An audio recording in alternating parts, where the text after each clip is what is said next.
رازهای ناشناخته ژن‌های متحرک و اهمیت آنها در تکامل ژنتیکی. در دنیای ژنتیک همواره شاهد تغییرات و تحولات بی‌پایان در ساختار ژن‌ها هستیم. یکی از عواملی که در این تغییرات نقش اساسی ایفا می‌کند عناصر ژنتیکی متحرک هستند. اما ژن‌های متحرک دقیقاً چه هستند و چرا اهمیت دارند؟ عناصر ژنتیکی متحرک به بخش‌هایی از دی اطلاق می‌شود که قادر به انتقال از مکانی به مکان دیگر در درون یا بین ژنوم‌ها هستند. انواع ژن‌های متحرک شامل ترانسپوزون‌ها، ویروس‌های اندوژن، پلاسمیدها و اینترگرون‌ها هستند. ترانسپوزون‌ها توانایی جابجایی از یک بخش از دی به بخش دیگر را دارند.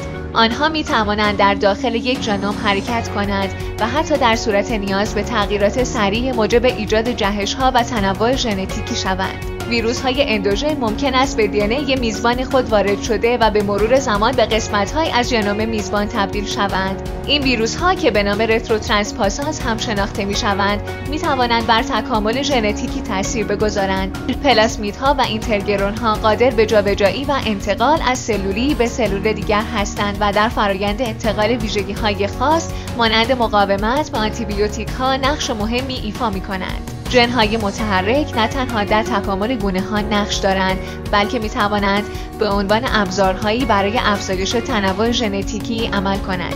جابجایی مکرر این عناصر می‌تواند منجر به ایجاد تنوع در ژنوم‌ها شود که برای سازگاری بهتر با تغییرات محیطی و بقای نسل‌ها ضروری است. از طرفی ژن‌های متحرک در ایجاد بیماری‌های ژنتیکی و جهش‌های سرطانزا هم دخیل هستند. برخی از این عناصر می‌توانند با تغییر در ژن‌های خاص منجر به بروز بیماری‌های نظیر سرطان شوند. به همین دلیل مطالعه این عناصر